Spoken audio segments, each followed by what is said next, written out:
Okay, so hello everyone. Thanks for joining us. My name is Asaf Cohen. And my name is Ofir Kamil. And so we both work in Maglan, which is a cybersecurity company that was founded 20 years ago in Israel and was acquired a couple of years ago by Accenture. My current role is actually to lead the red team in Maglan. Before that, I was in Unit 8200. I've been in the cybersecurity field for about 14 years. Phil. Hey again. So I'm currently a security researcher for Maglan in the R&D team. I used to be part of the red team, doing engagements all over the world for small and large companies.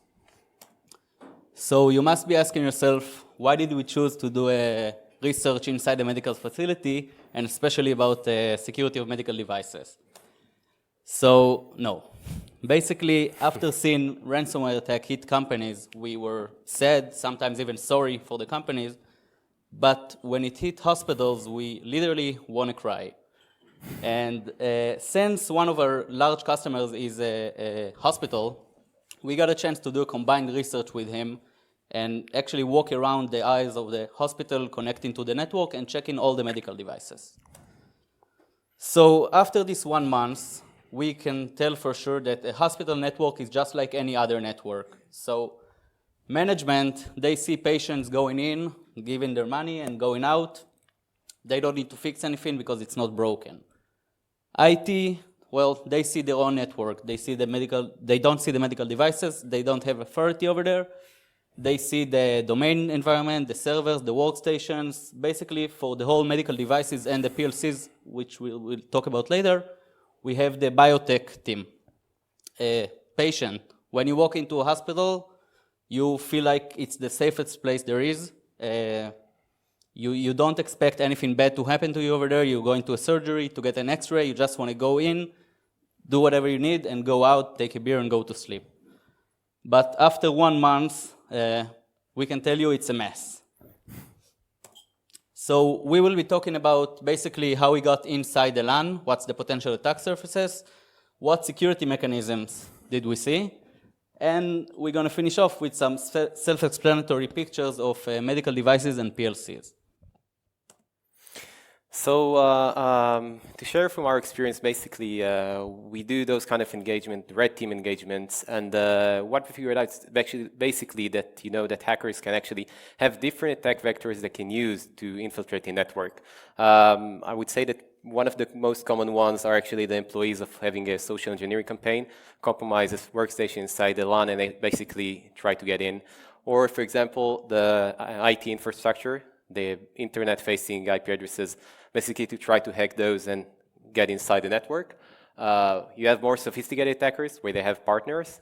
They can go through the supply chain, hack those, and abuse the VPN connection to gain access to the target network.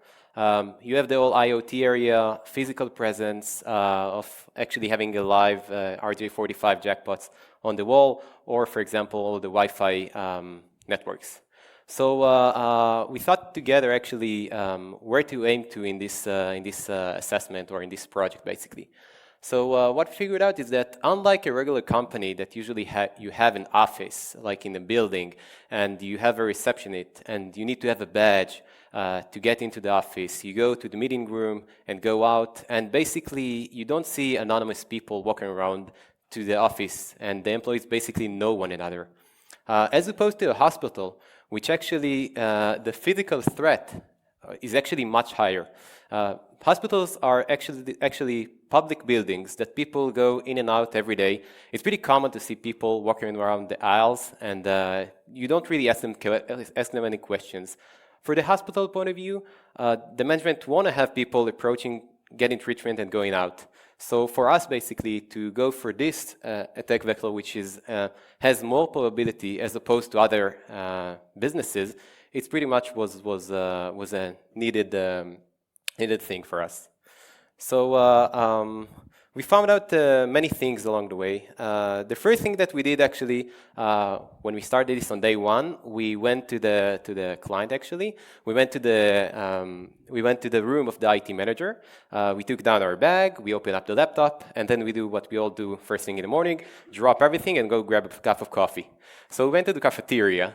And then one of the guys actually opens up on the iPhone, just open up the Wi-Fi card and sees the different networks. I would say that almost all of them were WPA2 encrypted, but one had like a funny name with something Wi-Fi 1.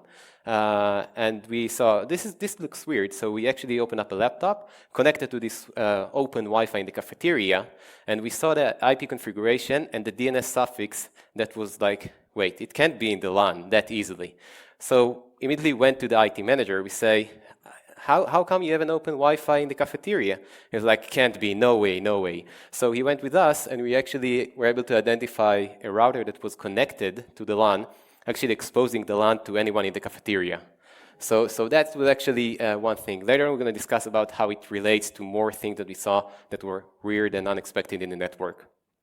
So the next thing after we took the cup of coffee with us to the office and actually started to think about where to go to, because we focused on physical presence, we actually walked down the aisles and we thought, what can we do? So do you know that feeling that you are waiting to get into the doctor and you sit on the bench for like 30, 40 minutes and you see those TVs and you see like those RJ45 jacks just waiting for you and no one have the guts to plug something inside? So luckily we had. We had authority to actually go plug the laptop inside, immediately got DHCP, a valid IP address inside the LAN, and we found out that most or the majority of the sockets were actually hot jacks that you can actually plug, get a valid IP address, and just think about the attack surface. When we walked around the building, we actually saw, as you can see, closet with network equipment that has a pretty much lame lock that you can easily open up and again get into the network. Not to mention that we found beneath tables switches, so a lot of physical presence for hospital, and this is I would say a big threat. So then we thought, all right, so okay, so we know we can plug in the laptop, and the Wi-Fi was an accident.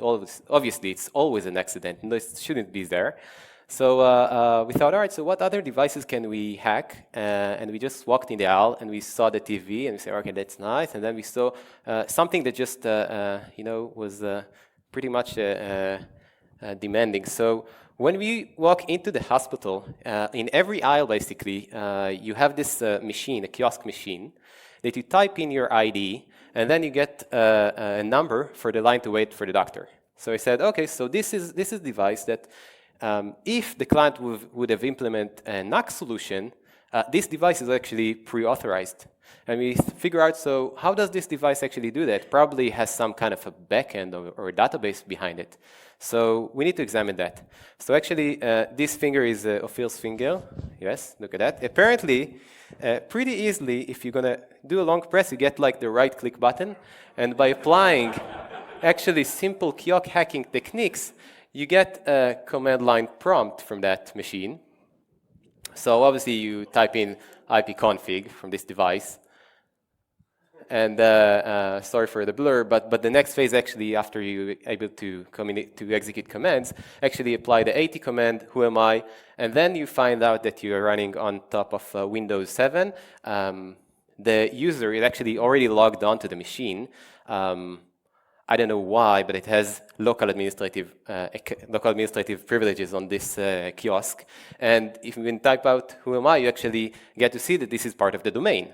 So I don't know exactly why was it implemented in this way, but from this device, we actually were able to go surf the internet, download malicious code, and through that terminal basically perform lateral movement and get domain admin credentials. So within a matter of a few hours, obviously the security level of the network was not as high as expected. So this was quite amazing for us. So within a few days, with physical presence, we were able to get high privileges on the network. So I mean, if we go back to the start where we started this activity, we had like the theory of what we had in mind of what's going to be like to be in a hospital network. But then on the other hand, on reality, we found out that there is actually the basic security mechanisms are actually quite missing. So at the first brief with the IT manager in his office, He opened up a big Visio and he said, this is the VLAN for the nurse, this is the VLAN for the doctors, this is the VLAN for the medical devices, this is the VLAN for the servers. Apparently VLAN he meant by a subnet. No segregation at all. It was all flat network. Luckily enough, they had an antivirus. Unfortunately, it was not up to date, so I'm sorry for that. So sorry for exposing that like that, but this is the real case. This is what we had and see in the network. So by this step, you can probably understand we are inside the LAN. We did have domain admin privileges, like Asaf mentioned, within, I think, 4, maybe 5 hours. But we really wanted to focus on the medical devices and on the PLCs. We didn't want to focus on the domain environment, even though some of the servers that are inside the domain are talking to the medical devices, which we extend now. Who is in here familiar with the DICOM protocol? Okay, not a lot. So DICOM stands for Digital Imaging and Communication. This is basically one of the protocols that is being used by digital imaging devices such as X-ray machines or CT machines to transmit all the information from the machine to the PACS server. The PACS server is sitting under this configuration inside the domain, and that's basically being used when you sit with your doctor after you take your X-ray and you want to examine it, so the doctor's workstation actually pulls the image from the PACS server. We can see here, we performed a small man-in-the-middle attack, and we can see that the DICOM here is not encrypted at all. Everything is clear text. This is from a mammography device. DICOM can be encrypted, either anonymizing the data by encrypting only the patient details or encrypting everything, basically. So the next two machines have a funny story behind them. Every time we needed to walk into an operation room in order to examine a machine, we basically had to wear the pants and the shirt, like the green ones you see.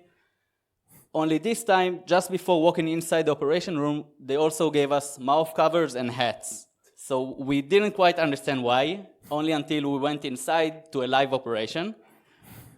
So basically, we had to walk to a back room. We had to watch out not to step on any airlines or anything like this. And when we got to the back room, we saw this machine, and the next one we're going to talk about later. This is a brain surgical navigation system. Anyone ever saw something like this? Okay. So basically, in complex operations, where you don't want to open up someone's skulls in order to perform the operation, you can use this system. It's for brain surgical navigation and also spine. So this device must be connected to the LAN during the operation because it synchronizes with another device, which we'll see later, the portable CT device.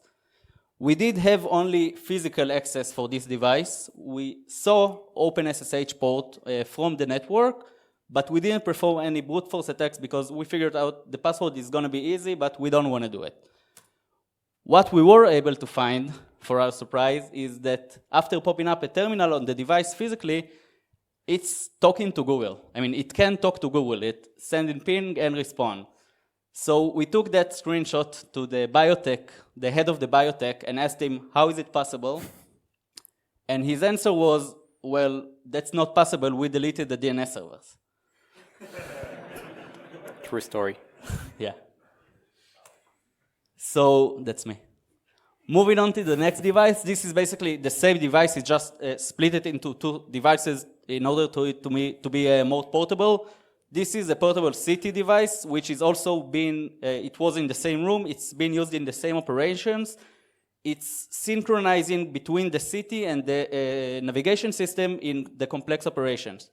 So this device, other than popping up a CMD window on it, like making some kiosk hacking, actually scanning it from the network revealed us a few high ports, interesting ports. We didn't understand at first what it was. But after doing some more investigations, we found open VNC server without any authentication. Basically, during an operation, this device is connected to the LAN. Open VNC server is running, listening. You just connect to it. This is not during an operation, obviously. But the device also stores historical exams with patient names, patient IDs, the dates of the exams, and as you can probably see, digital images taken while the operation. The device also sends everything to the PAC server, so we really don't understand why everything needs to be saved locally on the device.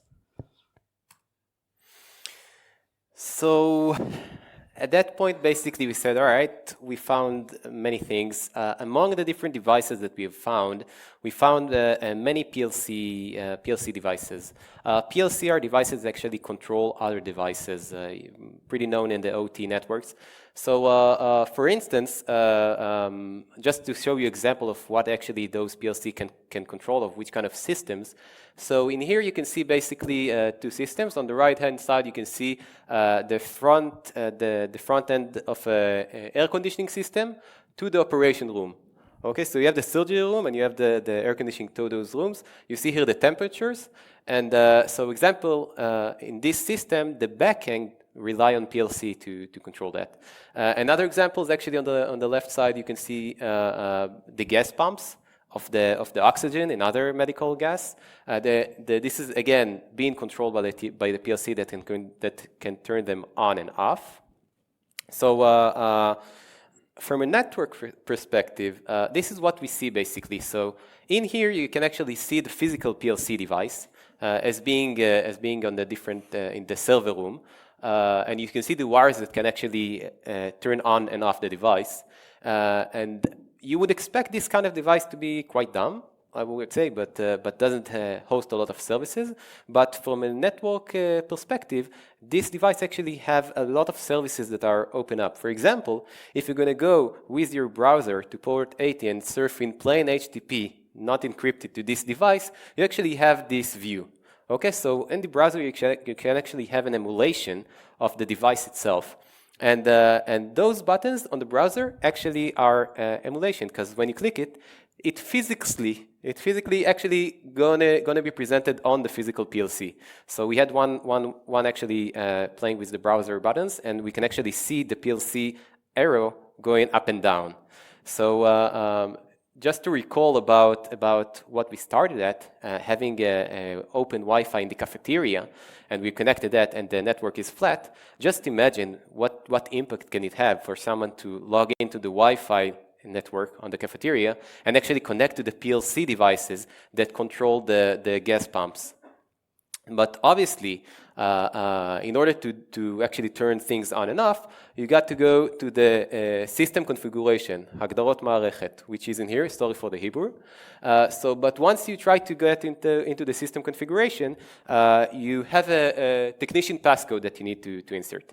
So as you can see, this is 7 digits long, so we get like 9 million something possibilities. So we said, all right, so let's go and sharpen up our Python skills and build up a brute force to do it. Obviously, this is not going to be, I guess, monitored. This is just a small PLC, no auditing, no monitoring whatsoever. So we said, okay, before we're gonna go and work hard with Python, let's write the manual way. We started with 0. Didn't have any success. 1, okay, everything was good. So apparently all the PLCs were configured by the one that implement those. All the different PLCs can be compromised with a password of 1. And once you get here, you get to the system configuration, you can actually set and turn things on and off. And again, thinking from how someone can start from the Wi-Fi position, quite scary. The next device is basically an EKG device, which I guess you know. So this is how it looks like. And again, you would expect this device to be stupid and not to be connected or maybe expose some stuff. So we start again by scanning it, and we found out that there is an FTP server. So we tried to log in. Anonymous didn't work. That's good to know. But we did took the banner and actually put it on Google, and we got the manual. And so the next phase was to try the default password for that. And we were able to get into the FTP service, actually downloading and uploading files to this device. So that's nice, but I mean, it's not, it's nice to have. But then we kept on going, and we were able to connect to port 23, which is a kind of a telnet. This is a proprietary CLI. When you actually open a connection to that, you get a black screen, and it gives you nothing. But because we had the manual, we can actually know the protocol and actually use its commands like auth, the username and password, and then inside this proprietary CLI, we saw the different commands, and then we saw, all right, so because we have experience with IoT devices, pretty much in the simple steps, we were able to find the command injection vulnerability and actually execute code by the operating system. So this is the output of the ls command from the device. So obviously, this device, once you get this command injection vulnerability, you get root access on the device. So just to think about it, if you have a way to upload and download files and be able to execute commands as a root, basically you get full control over the device. So we kept on investigating that, and we found out that the processor is a standard one, an ARM. And again, based on our experience from IoT, we actually took code, cross-compiled it to ARM, uploaded it to the device, and we can demonstrate that we can execute code. So just think about the possibility for an attacker to actually compromise this device completely. I mean, let's think from hacker perspective. If we're going to set up a malware in here that will get a connection to the internet, and we can attack the network through this device. I don't know which one of your forensics friend have ever done a forensics investigation on this kind of device. So obviously this is a good place to hide as an attacker point of view. But another thing to think about is actually what can happen if we're going to download the binaries, actually reverse engineer it, patch it a little bit, and upload it again. Just think about the impact of someone that is actually ill coming, and you're going to use the compromised EKG system that's going to give false results that will actually give, everything is all right, go back to your house. Or, for example, what can happen if a healthy person will go get those EKG tests, and actually someone's going to freaked out of the result and going to send it straight to the operation room to have surgery. So that's a thing to think about. So, I mean, after 1 month of being there, again, the expectations and what we thought we're going to find and the thing that we did find are actually, there is a big gap. What we figured out is that in this hospital, and after having this few discussions with people and here in the conference, apparently more or less the same in other hospitals, we found out that you have a big hospital with many servers and a complete domain operation to work for, small IT staff that handle all day long with the IT network. As opposed, you have the medical devices that are being maintained by the biotech technicians. And those devices are not part of the IT network. Even moreover, you have the vendors that say, please don't connect those devices to the domain so they will not get any group policy or something went wrong. It's all functionality oriented. So the technicians do perform firmware update on a regular basis to get better functionality, but they don't do it from a security aspects. Which means that the bottom line is that we have medical devices that actually have IoT capabilities on the one hand, but on the other hand, their security level is actually 10 or 5 years behind of the IoT that we see today. So this is a big risk on being in the hospital, so be safe. So what's next? We still have many more devices we didn't get to check yet. And we want to raise awareness regarding the whole medical device security in hospitals, because these are, like Asaf said, are basically IoT devices that are not being treated as today's IoT devices. Today, most of the IoT devices are being tested for security. These aren't. These are only pure functionality. So we want to keep the research and we want to raise the awareness. We want to say thank you to Niv, Sharon, and Oran from Maglan, our colleagues. They really helped us. We don't think we could have done this without them. Seriously. And that's it. Thank you.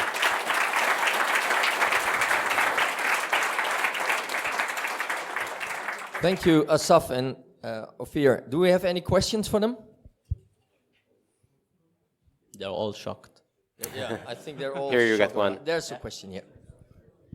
So you have found some telnet banners and signatures of devices. Have you also checked show done if anything appears there, like from the internet? You want to answer? Yes, so there was no UPnP pin, nothing popped up to the internet. It was all listening behind the NAT and nothing, we didn't see anything. We searched Jordan for the IP ranges of the hospital. Did the hospital fix everything? Undergoing. I mean, we're working with the client. Can you give us the name of the hospital? No. Okay, thank you.